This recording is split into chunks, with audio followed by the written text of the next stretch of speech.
वस्तुएं खरीदी, ठीक है। एक आदमी ने किसी दाम पे 40 वस्तुएं खरीदी हैं, किसी दाम पे, ठीक है, बहुत बढ़िया। उसने कुछ वस्तुओं को 30% के लाभ पर 26 वस्तुओं के क्रिया मूल्य के बराबर मूल्य पर बेच दिया।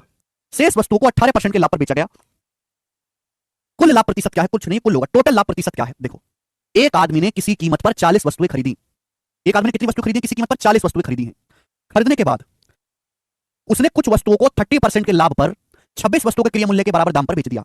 उसने कुछ वस्तुओं को बेचा है 30% के प्रॉफिट पर और 26 वस्तुओं के सीपी के बराबर की मूल्य पर बेचा है।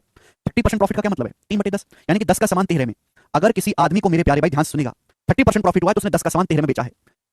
26 वस्तुओं के क्रिया मूल्य के बराबर मूल्य पर बेचा, 26 वस्तुओं के क्रिया मूल्य के बराबर मूल्य पर बेचा है। जैसे एक वस्तु 1 रुपए की है, मैंने मान लिया एक वस्तु का सीपी 1 रुपए है, तो 26 वस्तुओं का कितना होगा? 26 रुपए। यानी कि उसने 26 रुपए का सामान बेचा है मेरे दोस्तों, तो सामान का सीपी कितना होगा? 20।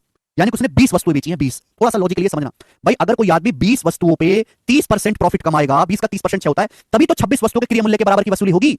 लॉजिकली सोचो, लॉजिकली सोचो मेरे प्यारे भाई। आपने सामान को 30% के प्रॉफिट पर बेचा और 26 वस्तुओं के लागत मूल्य के बराबर दाम पर बेचा, तो आपने वस्तु कितनी बेची होंगी? 20। 20 वस्तु पे 30% प्रॉफिट कमा लोगे, 20 का 30% होता है, हो गया 26। 20 वस्तु पे 30% प्रॉफिट कमा लोगे तो 26 रुपए मिल जाएंगे, 26 मिल जाएगा। 26 वस्तु के सीपी के बराबर की वैल्यू आपको मिल जाएगी। तो यानी कि उस आदमी ने 20 वस्तुएं बेची हैं।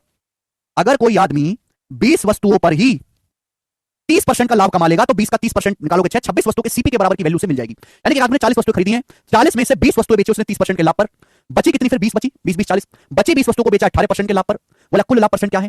तो भाई वस्तु का रेशियो तो ये हो गया ना, 20 20। 20 वस्तु 30% के लाभ पर, बची 20 वस्तु 18% के लाभ पर, तो वस्तु की संख्या तो बराबर हो गई। तो ओवरऑल प्रॉफिट क्या आएगा? एवरेज 30 और 18 48 का एवरेज 24%। देखिए ओवरऑल उसको 24% का प्रॉफिट हुआ है और डी ऑप्शन इस सवाल का आंसर है। बहुत बेहतरीन जबरदस्त लेवल का सवाल था मेरे दोस्तों।